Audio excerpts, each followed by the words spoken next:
Hello everyone, this is the Putin Diagnosis channel, and I am Sergey Antonov. In recent days, the topic of long-range weapons supplies to Ukraine has come to the fore. French President Emmanuel Macron, British Prime Minister Keir Starmer and German Chancellor Friedrich Merz have openly declared the admissibility of strikes on Russian territory. US President Donald Trump is discussing the transfer of Tomahawk cruise missiles to Ukraine and the lifting of restrictions on the use of those already delivered, in order to use them at their full range of up to 300 kilometers. World leaders have been talking about this since 2023, but they are afraid to make a decision. This is largely due to the nuclear blackmail that Russia regularly engages in. Threats of a nuclear strike are made by Putin, Medvedev, State Duma deputies and propagandists. And this tactic works. Without understanding the psychology of the Russian dictator, Western politicians are led by these threats. In this issue, we will figure out whether Putin is really ready to use nuclear weapons and what is behind his threats. From the very beginning of the full-scale invasion, the Kremlin has regularly resorted to nuclear rhetoric. These were mostly verbal threats, less often recorded in documents, such as in November of 24, when Putin signed a decree amending the nuclear doctrine. If Ukraine joins NATO and takes back Crimea by military means, European countries will automatically be drawn into a military conflict with Russia. Of course, this means that the potential of the united NATO organization and Russia is incomparable. We understand, but we even understand that Russia is one of the leading nuclear powers, and in some components, in terms of modernity, even ahead of many. There will be no winners. Whoever tries to hinder us, and especially to create a threat to our country, to our people, must know that Russia's response will be immediate and will lead you to consequences that you have never encountered in your history.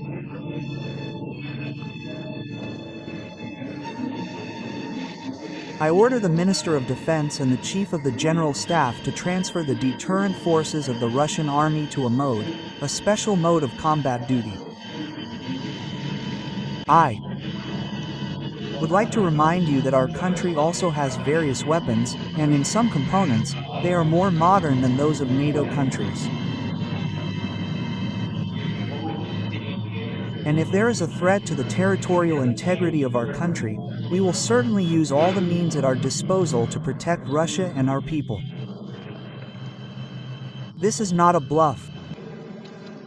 This task is being prepared not by Ukrainian servicemen, but by representatives of NATO countries. Well, these representatives of NATO countries, especially in Europe, especially in small countries, they should generally be aware of what they are playing with. They should remember that this is, as a rule, a state with a small territory, with a very dense population. This is a factor that they should keep in mind before talking about striking deep into Russian territory. This is a serious thing. Of course, we are watching this very closely, we are looking.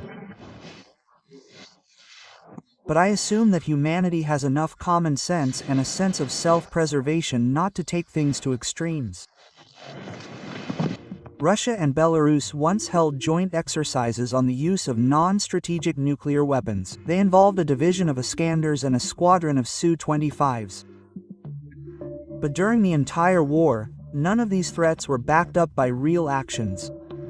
The combat nuclear charges were not moved from their storage bases, and no technical procedures were carried out to prepare them. Even the deployment of tactical nuclear weapons in Belarus, which the Kremlin so loudly declared, remains demonstrative, rather an act of psychological pressure. The combat nuclear charges are not installed on the carrier and are not in combat readiness. All this does not indicate preparation for the real use of nuclear weapons, but only indicates that the Kremlin is trying to intimidate the West in order to disrupt arms supplies to Ukraine and prevent more active intervention. In other words, Putin uses nuclear rhetoric not as a strategic weapon, but as a tool for blackmailing those who support Ukraine. There were moments when, judging by the Kremlin's own rhetoric, one could expect not only a surge in nuclear threats, but also some confirmation of these words, at least the execution of some preparatory maneuvers, for example. But neither at the time of the retreat and failures of the Russian army, nor after the strikes on the Crimean Bridge, nor after the strikes on airfields and military-industrial complex facilities, did anything follow, only routine statements and the usual rhetoric. And in August of 24, when USU entered the territory of the Kursk region and began to actively advance deeper, Putin first disappeared altogether, and then began to pretend that everything was fine and the situation was under control, although everyone around was in shock, because this was the first case in history when the territory of a nuclear power was occupied. But Putin simply easily moved his notorious red lines and pretended that nothing critical had happened. Health from the city, Judea.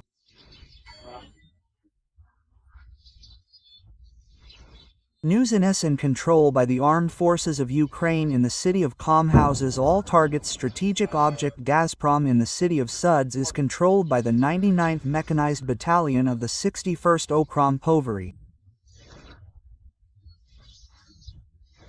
Peaceful skies to all. Glory to Ukraine, glory. Increases its need to eat. Only diabetes. Here for them there is no sugar, nothing. Natural puree. All apple. Yes, apple. Here everything was 200 grams. Here's a glass of 10 packets 50 rubles. Better than chewing gum. Yes, of course, doctors say. It is necessary to litter the children with Kupteri. Well, 2 kilograms, 800 grams, 200 grams purchase. And so it happens to him every time. None of the exacerbations were accompanied by actions that even remotely resembled preparations for the use of nuclear weapons. Why does Putin swing a nuclear baton so confidently when everything is relatively calm, but silently swallows humiliation when the situation becomes critical? Yes, because he understands that the actual use of nuclear weapons triggers a mechanism of self-destruction, his personal self-destruction. This means that any prospect of such a strike rests on one factor: Vladimir Putin's personal readiness to die in exchange for a nuclear strike. And he has no such readiness whatsoever. And he never had it. Putin is not a martyr. He does not fight for an idea, and even less is he ready to die for it. On the contrary, he is an extremely cowardly person, obsessed with control, survival, and fear of losing power. And this is evident in every detail of his behavior. From insane quarantines and isolation during the pandemic to life in bunkers behind the backs of a 40,000-strong army of personal guards. He perceives death not as an abstract threat, but as an absolutely specific risk, which he tries to exclude from all scenarios. Therefore, he will never start a process that poses a threat to his own life and is beyond his control. Putin understands this perfectly well. Nuclear escalation will not lead to victory, but it will be the end for him personally. If you analyze it, it becomes obvious. In all critical situations, Putin acts cowardly and pragmatically. He can be cruel, aggressive, and irresponsible towards others. Be it the peaceful residents of Ukraine, whose houses, according to the dictator, can be hit with missiles, or the Russians, who can be ground into mincemeat in unlimited quantities in the war he has invented. But when it comes to his own life, he is always extremely cautious. He does not take the slightest risk if he is not sure of his personal safety. He does not make decisions if he has not calculated the retreat route. He does not take steps that cannot be reversed or controlled. All the rhetoric about the Russian people, the historical mission and the war with the West is just a justification for attacking an enemy that is obviously weaker than you. This is just a cowardly and cold calculation. But Putin himself does not believe in all this chatter, and he will certainly never burn in the fire of war, defending this nonsense. He will simply run away as soon as he understands that the situation is getting out of control, perhaps even dressed up as a woman. This is his real instinct. Not victory at any cost, but survival at any cost. Putin's nuclear rhetoric is not preparation for a real strike, but only a way to put pressure on the West. The goal of waving a nuclear baton is to make the US, Germany, France and Britain afraid of escalation and slow down aid to Ukraine. Putin does not even come close to seriously considering the possibility of using nuclear weapons. Each time he only tests the behavior of Western politicians, watches how NATO, Washington, Berlin and Paris react, who will postpone the next tranche, who will find the next excuses to give Ukraine permission to strike deep into Russian territory. Putin is not ready for a nuclear war, but he easily resorts to nuclear blackmail in the range where he does not face any threat in response. He has no nuclear strike strategy. Nuclear blackmail for him is simply a minimal effort that is guaranteed to give the maximum deterrent effect. Because threatening is safe, but acting is dangerous. Why does Putin's nuclear blackmail work? It's very simple. The West continues to treat Putin as a rational, adequate and ideological leader of a nuclear power. It is assumed that he is guided by the interests of the country, acts within the framework of a clear strategy, understands the consequences perfectly well and makes decisions, weighing the risks. But all of this is fundamentally wrong. All of this is a mistake in assumptions. Putin does not even come close to the image that is attributed to him in the West. If Western politicians studied Putin's psychology, studied how his personality is structured, they would react to nuclear blackmail completely differently. And this mistake, by the way, is made not only by Western politicians, which, in principle, is not surprising for them. Even among Russian opposition political scientists, journalists and politicians who have been observing Putin for almost 30 years, it is common to say, "We cannot get inside Putin's head. Are you serious?" Of course, Putin appears unpredictable, insidious and cunning if you try to understand him using only the tools of political science. But his logic of actions and motives are very easy to understand if you study him not only with the help of political science, but also with psychology. We have been doing this for many years now, and we can say that Putin's behavior is not random, chaotic and not mysterious. It obeys a clear logic. And this logic is the logic of Putin's psychopathologies. It is not geopolitics that explains Putin, but psychoanalysis. One of the researchers who helps to truly understand Putin's psychology is the American-Austrian psychoanalyst Edmund Bergler.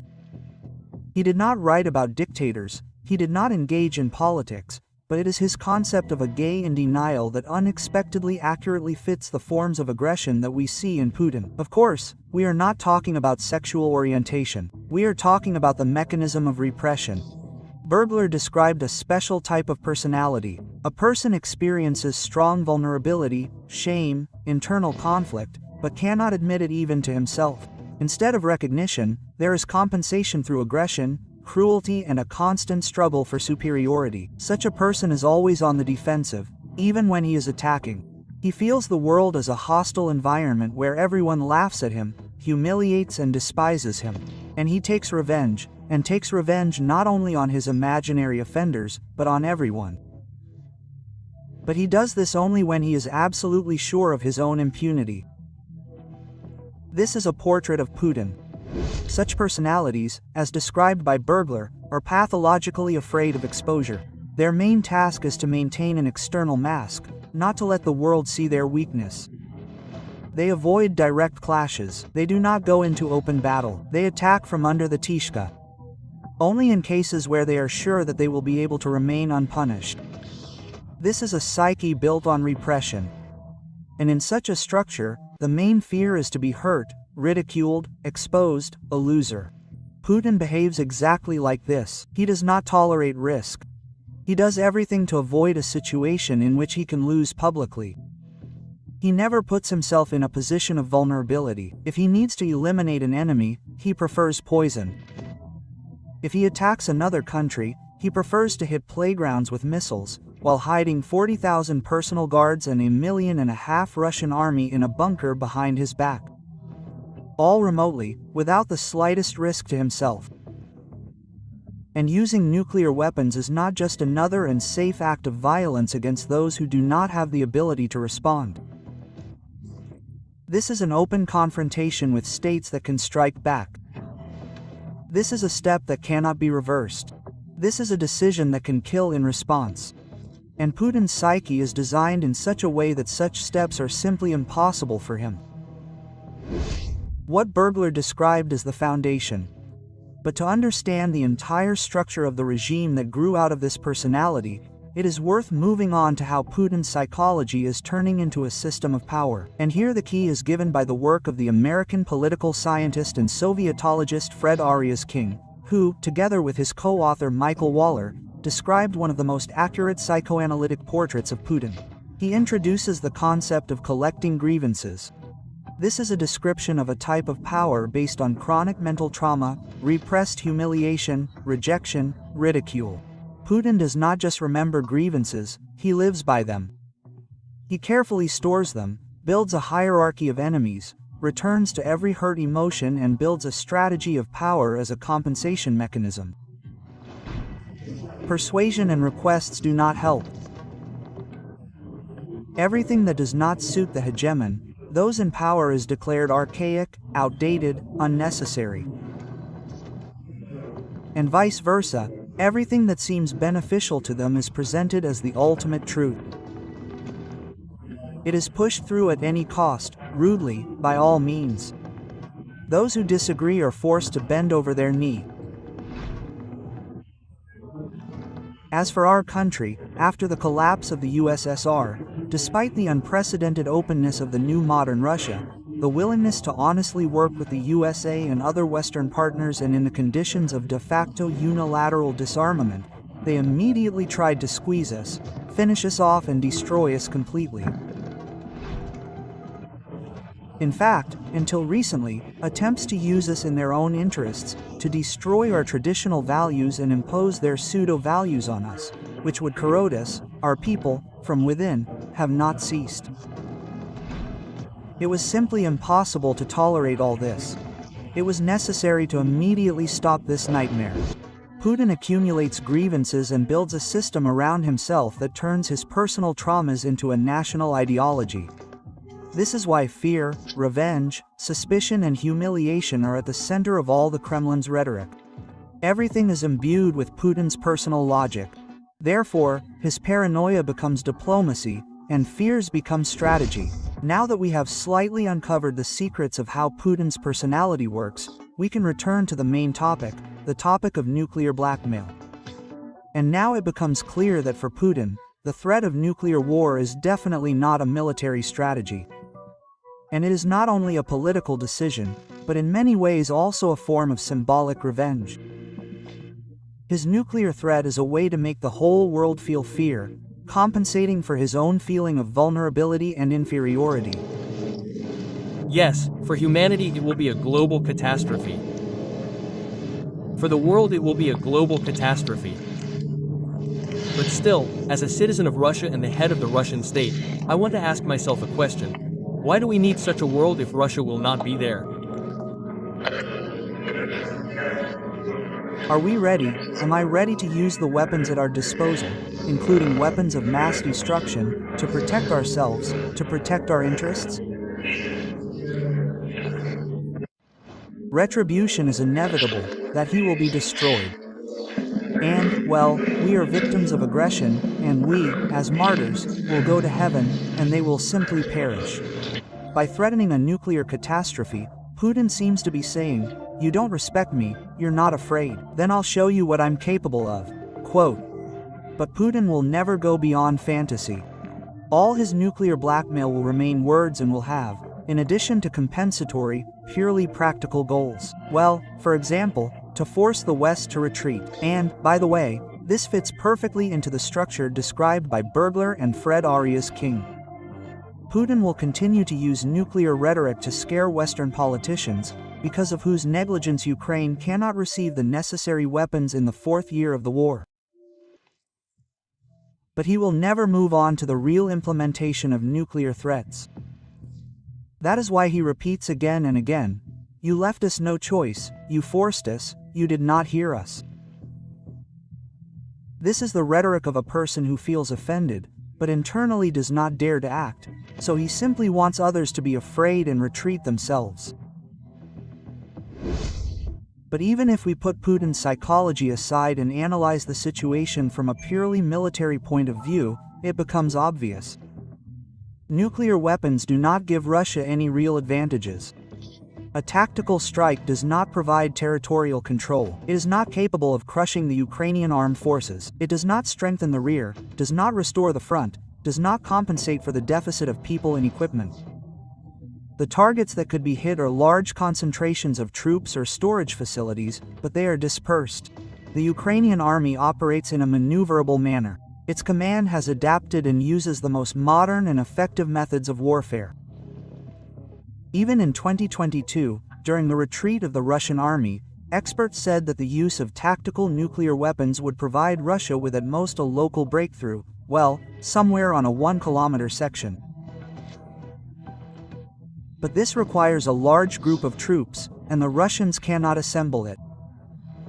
In addition, these troops will have to be sent to the radioactive contamination zone, which will entail unpredictable consequences. Thus, it should be recognized that there are no military tasks that Russia's nuclear weapons could effectively solve. Yes, you can destroy some airbase, but this will not change the course of the war. But from the point of view of the strategic effect, the result will be the opposite. A strategic nuclear strike will lead to an immediate political and humanitarian catastrophe. The second argument why the nuclear scenario will not be realized is the guaranteed response of the West. In the fall of 2022, when the threat was at its maximum, the White House warned Russia 3 times within 24 hours through Jake Sullivan. The use of nuclear weapons would have catastrophic consequences. At the same time, it was not a question of a mere nuclear strike, but of a massive conventional attack on Russian forces on the territory of Ukraine in Crimea on command posts of delivery systems. Former CIA Director Petraeus directly said, "A NATO strike will destroy all Russian conventional forces in the combat zone." Such a scenario was discussed not only in the expert community, but also at the level of the Pentagon and the US National Security Council, including the option of providing Ukraine with all the necessary weapons for retaliatory attacks. The West can tolerate conventional bombing for a long time, but the use of nuclear weapons will jeopardize the architecture of global deterrence, on which the security of not only Europe, but the entire world depends. Therefore, the reaction will be tough and direct. Both Washington and Moscow understand this, and, judging by the fact that no strikes have been carried out yet, Putin himself understands it. Another important argument stopping Putin from using nuclear weapons is the international consequences and, above all, the loss of key allies. China and India are not just against the use of nuclear weapons. They have already directly warned Russia about the inadmissibility of such a step. According to the Financial Times, Xi Jinping personally told Putin not to cross the nuclear line. China, as you know, is a critically important partner for the Russian economy. Microchips, machine tools, electronics go through it. Everything without which it is impossible to produce missiles and drones in Russia today. If Beijing refuses to support, this will immediately hit the entire military production system. The second most important partner is India. It helps Russia bypass oil sanctions, buys fuel, and provides currency flows. Both countries are members of the nuclear club and both are trying to play the role of a responsible force in the global order. If Russia breaks the taboo on the use of nuclear weapons, they will simply not forgive it. As a result, not a single authoritative international player will remain with Putin, either from East Asia or from the global south. And this means the end not only of his foreign policy, it means the collapse of any model of survival based on partnerships. The fourth argument is the risk of radioactive contamination of the territories that Russia has declared its own. A tactical nuclear charge, even a low-yield one, still leaves consequences. And these consequences cannot be controlled. If the strike is carried out along the front line, the contamination can affect both the occupied territories and the lands of Russia itself. Everything depends on the wind, the point of the explosion and the nature of the terrain. But in a number of scenarios, radioactive particles can spread for tens of kilometers. Online simulators show that even an air blast will affect densely populated areas. If the explosion is near the ground, it will lead to contamination of the soil, water, and infrastructure. And not only Ukrainian cities will be at risk, but also the Kursk, Rostov, and Belgorod regions. The fifth factor, which is little talked about, but which is seriously taken into account by the Russian General Staff, is a possible response from Ukraine. In particular, Russian nuclear power plants may be in the affected area. Today, there are 9 nuclear power plants in Russia. Of these, at least 4. These are Kursk, Smolensk, Novoronesh, and Rostov, which fall within the affected area of long-range missiles already in service with Ukraine. The Kursk NPP is especially vulnerable. It is located closest to the front line, and at the same time, its old power units are built according to the outdated Chernobyl type, without protective domes, with reactors placed in a graphite shaft. Nuclear physicists have repeatedly warned that such reactors are vulnerable not only to missiles, but also to large-caliber artillery shells. The station does not have modern defense systems, and the security system as a whole is below international standards. If Russia launches a nuclear strike, Ukraine will not be able to respond symmetrically, but it still has another tool, and it will be no less destructive. A strike on the Kursk or any other facility of this type will be a catastrophe not only for Russian territory, but for the entire region. Putin understands this, and the General Staff understands it. Therefore, launching this scenario will mean not just an act of desperation, but a real path to self-destruction. And most importantly, all these arguments are understood not only by experts, but also by the Kremlin itself. They know very well that a nuclear strike will not give either a military or political gain, that it will result in international isolation, loss of allies, a retaliatory strike, internal chaos, and the inevitable collapse of the regime. They may not believe it, but they definitely calculate it. That is why Putin did not take a single step towards real preparation for a nuclear strike in the 3 years from 2008. That is why everything comes down to bluff and chatter. Putin will not use nuclear weapons because he simply cannot. And now the main question. If fear no longer works, if the red button is a myth, if even nuclear blackmail ceases to work, what is left for Putin? And the answer is very simple. What is left is exactly what he has built his power on for the past 20 years. Lies and propaganda. Putin's system is an irrational dictatorship. It is a regime that has grown out of an insulted consciousness. It is based not on a geopolitical strategy or sober calculation, but on one person's fear of being humiliated, exposed, and defeated. This is what Edmund Bergler described as a personality type that builds defense on denial, and Fred Ariasking called collecting grievances. In this logic, Putin cannot admit defeat. He is unable to admit that he has lost. Therefore, he will deny reality until the very end and endlessly move the notorious red lines, retreating each time, but pretending to be on the offensive. Even if Russia is defeated on all fronts, Rus propaganda will continue to convince Russians that Russia is winning. Everyone is afraid of our country and bows before its greatness. Putin is a great leader of the nation, and sensible people all over the world admire his genius. Putin is bluffing, has bluffed, and will bluff. This is obvious. And it is time for the West to change its strategy. Stop analyzing Putin as a rational leader. You are not looking at a geopolitician or a military strategist. You are looking at a deeply insecure person, obsessed with the fear of exposure and humiliation. He is extremely cowardly. He is pathologically afraid for his life.